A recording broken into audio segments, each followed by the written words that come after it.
Bienvenue sur Cinenzi, la chaîne des suites oubliées. Ouais, cette semaine on parle de suites de films connus que personne n'a vus.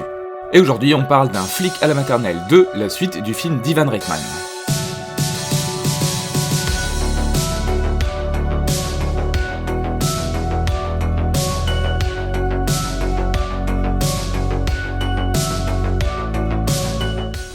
J'adore un flic à la maternelle.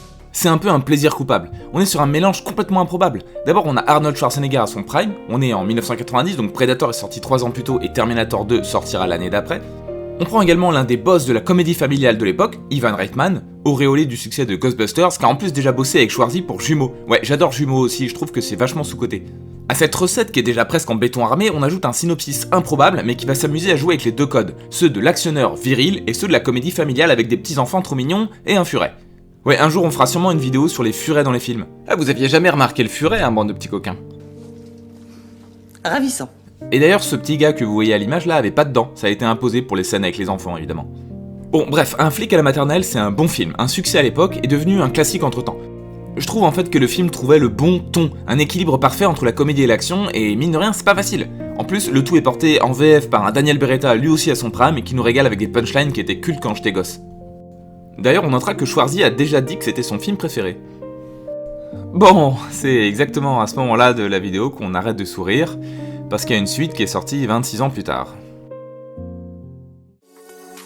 Un flic à la maternelle 2, réalisé par Don Michael Paul, est sorti en 2016. Don Michael Paul, si vous le connaissez pas, honte à vous.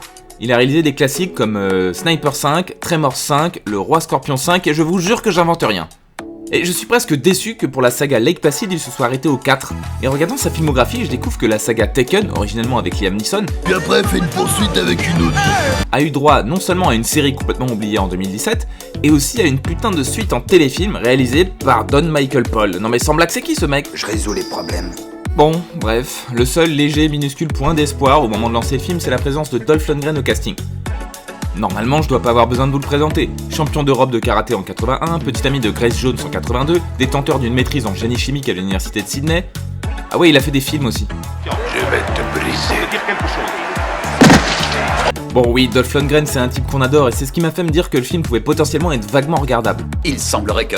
Non. Alors, on attaque le film. On suit Zach Reed, un agent du FBI qui choisit de se faire passer pour un prof de maternelle afin de soutirer une information capitale aux gamins de la classe, l'emplacement d'une clé USB qui contient une liste d'informations concernant le programme fédéral de protection des témoins.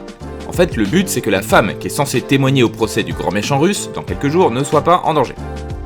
Et là, c'est déjà complètement con, parce qu'en fait le méchant aussi ignore où est la clé.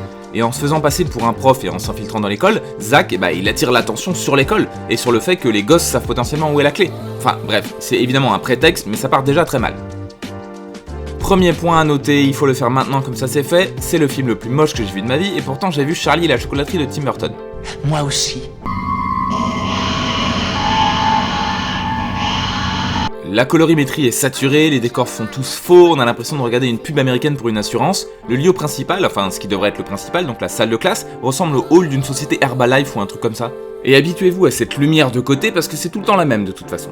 Et c'est vraiment très très moche. Alors on a l'intro qui nous présente le méchant et les enjeux. En gros le procès du méchant russe approche, d'ailleurs l'acteur est canadien mais au moins il avait des Yougoslaves dans sa famille. S'il vous plaît, je suis yougoslave. Ouais, vous avez déjà vu Kate Blanchett dans Indiana Jones 4 ? Et ce que j'ignore, je trouve toujours. Il n'y a pas de chat en Amérique. Enfin bref, son procès approche et la femme qui doit témoigner contre lui, qui évidemment entre-temps est tombée amoureuse de Dolph, ouais, il va falloir vous y faire parce que ça va arriver souvent ça dans ce film. Cette femme donc est dans le programme de protection des témoins. On a une première scène d'action complètement inattendue et complètement nulle dans le commissariat, dans des couloirs sombres qui pourraient être n'importe quel lieu. Là, je me suis dit que c'était foutu.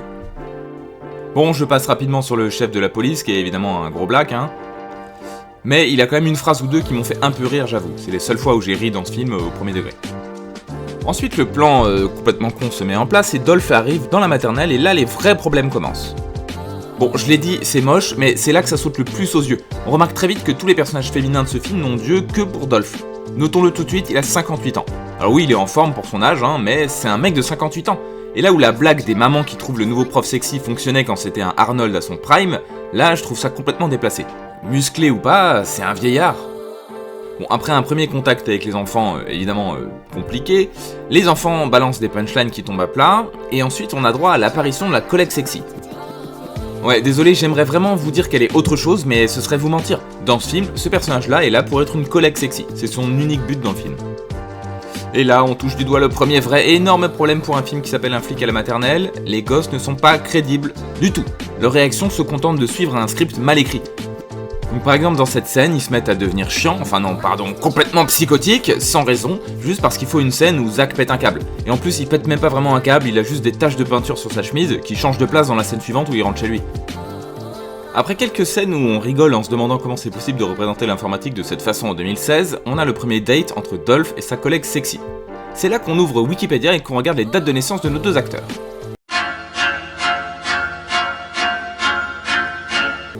Aïe, ouais, 30 ans d'écart. Donc en fait, l'actrice qui a 29 ans a moins d'écart d'âge avec ses élèves de maternelle qu'avec Dolph. Bon, je vous laisse réfléchir vous-même là-dessus.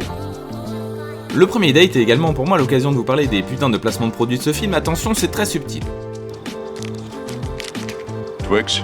Le placement produit, on commence à avoir l'habitude dans le cinéma américain, c'est plus ou moins subtil d'habitude, mais alors là, il y a vraiment aucun effort. Bon, comme pour tout le reste aussi, donc dans un sens c'est cohérent, on va dire. Et c'est vraiment à ce moment-là du film que je me suis dit, tiens, ça manque d'un gros qui se fait taser les couilles et ça lui fait se faire caca dessus. Heureusement, il y a la scène suivante qui arrive. Et ça correspond exactement au moment précis où je commence à me demander si ma chaîne YouTube mérite ce genre de sacrifice et que je suis à 2 doigts de partir pour au moins 7 ans au Tibet. Ensuite, sans raison, le film copie la scène d'Un jour sans fin où les enchères montent et où Andy McDowell donne tout ce qu'elle a pour acquérir Bill Murray. Ouais, je sais vraiment pas ce que ça vient faire ici. Moi j'ai dit $339 et 88 cents. Combien? Voilà 1000 pecnos.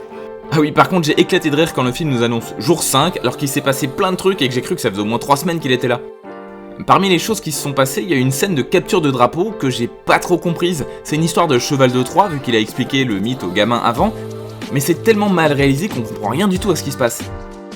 Allez, désolé, spoiler, mais en fait pour trouver la clé USB, il suffisait d'écouter le poème que l'ancien prof, celui qui a caché la clé, a fait apprendre par cœur aux élèves et d'en faire un acrostiche, c'est-à-dire prendre la première lettre de chaque mot pour que ça donne Time Capsule. Je vous jure qu'on dirait une énigme de Mickey Parade.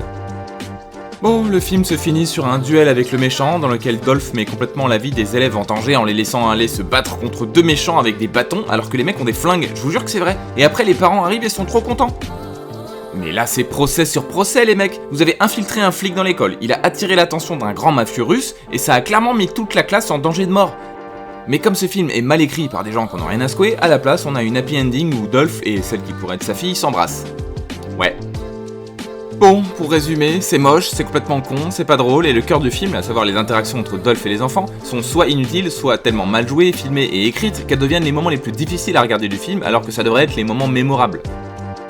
Dans le film avec Schwarzy, c'était le vrai cœur du film. On le voyait apprendre à les apprécier, à les comprendre, s'attacher à eux, et eux s'attacher à lui. Enfin, ce qu'on attend d'un synopsis où un héros d'actionneur des 80s devient prof de maternelle, quoi.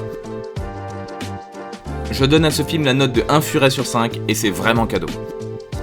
Voilà, vous connaissez Un flic à la maternelle 2 maintenant. Si mon sacrifice vous a plu, n'hésitez pas à liker, partager et commenter la vidéo, ça aide pour le référencement, c'est vraiment important vu que ma chaîne est encore en train de se lancer.